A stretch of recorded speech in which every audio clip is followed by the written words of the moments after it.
What if I told you becoming a Jedi has almost nothing to do with lightsabers? For decades, Star Wars fans have dreamed of being Jedi. The robes, the Force, the incredible powers. But after rewatching Star Wars recently, I realized something. The Jedi weren't powerful because of the Force. They were powerful because of discipline. Think about it. Obi-Wan spent years mastering self-control. Yoda spent centuries studying wisdom. Even Anakin, arguably the most naturally gifted Jedi ever, fell because he lacked the one thing every Jedi needed: discipline. So I decided to run an experiment. For the next 7 days, I would attempt to live according to the Jedi Code.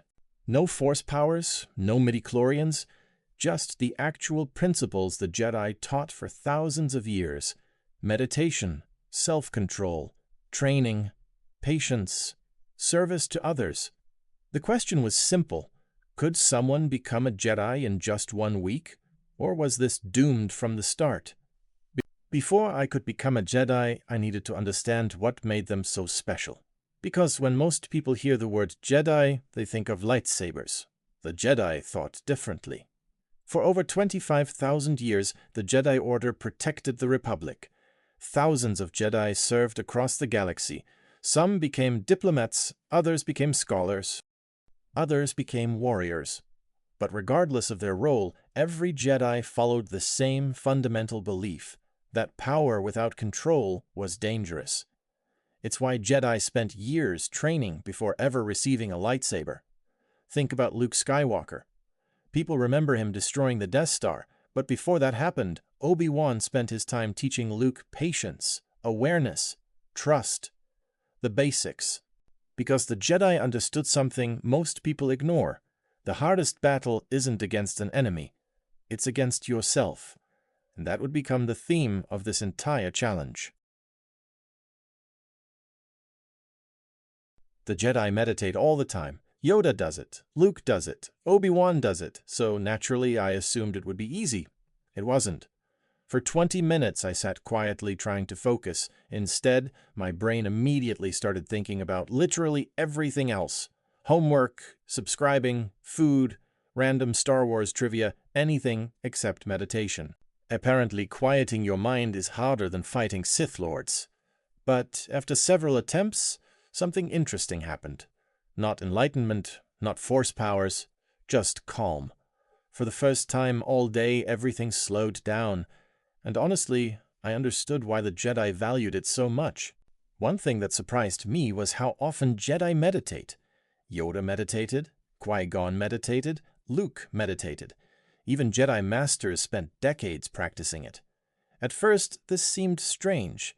If Jedi spend most of their time fighting Sith, why spend so much time sitting still? The answer is simple. Because meditation isn't about doing nothing. It's about learning control. The Jedi believed emotions weren't the enemy. Being controlled by emotions was. Fear leads to anger. Anger leads to hate. Hate leads to suffering. Everyone knows that quote, but what many people miss is that Yoda wasn't saying emotions are bad. He was saying uncontrolled emotions are dangerous. That's a huge difference. Jedi aren't warriors first, they're scholars. The Jedi Temple contained one of the largest collections of knowledge in galactic history. So for day 2, I spent time learning, not just Star Wars lore, actual philosophy, history, leadership, decision-making. The more I researched, the more I realized something. The smartest Jedi weren't necessarily the strongest. Yoda wasn't feared because he could lift an X-Wing. He was respected because he understood things others didn't. Knowledge mattered. While researching Jedi knowledge, I learned about one of the most incredible places in Star Wars, the Jedi Archives.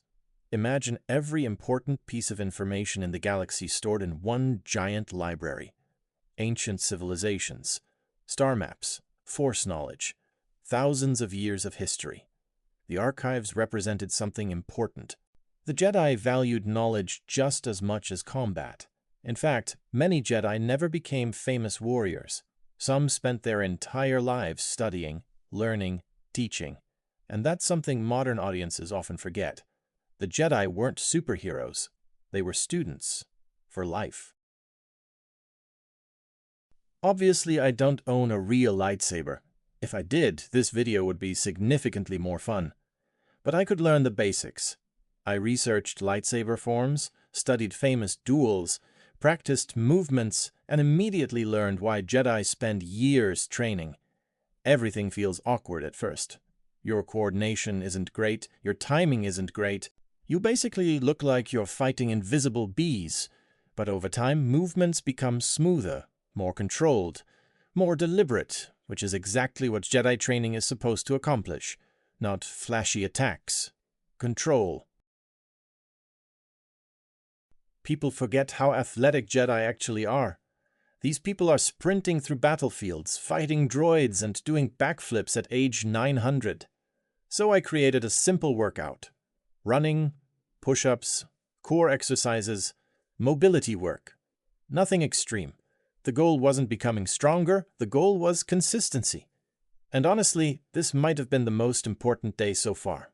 Because discipline isn't built through motivation, it's built through repetition. Day 5. Emotional control. This was easily the hardest challenge. The Sith feed off anger, the Jedi seek control. So my goal was simple. No unnecessary frustration, no pointless arguments, no overreactions. Sounds easy? It isn't. You never realize how often small things annoy you until you're actively trying not to be annoyed. The Jedi weren't superhuman. They just practiced responding differently, and that's much harder than it sounds. The Jedi existed to serve, not rule, not dominate, serve. So throughout the day, I looked for opportunities to help people. Nothing dramatic, just simple actions. And honestly, this was probably the most Jedi thing I did all week. Because at the end of the day, the Jedi weren't heroes because they had lightsabers. They were heroes because they used their abilities to help others. The final test. Everything together. Meditation, training, knowledge, self-control, service. One full day trying to live according to everything I'd learned. And surprisingly, it felt normal. Not because I'd become a Jedi, far from it, but because many Jedi principles are actually practical. Focus, discipline, patience, awareness. These aren't science fiction concepts. They're real skills, and after a week, I could already see small improvements. Did I become a Jedi in 7 days? No, probably not. I still can't use the Force. I still can't move objects with my mind. And unfortunately, I still don't own a lightsaber. But that's not really the point. The biggest thing I learned is that being a Jedi was never about powers. It was about becoming a better version of yourself. That's why characters like Obi-Wan, Yoda, and Luke remain so popular decades later, not because they're powerful, because they represent ideals worth striving for. And honestly, maybe that's the closest thing to becoming a Jedi any of us can actually achieve. If nothing else, I learned one important lesson. The Force may be fictional, but discipline definitely isn't.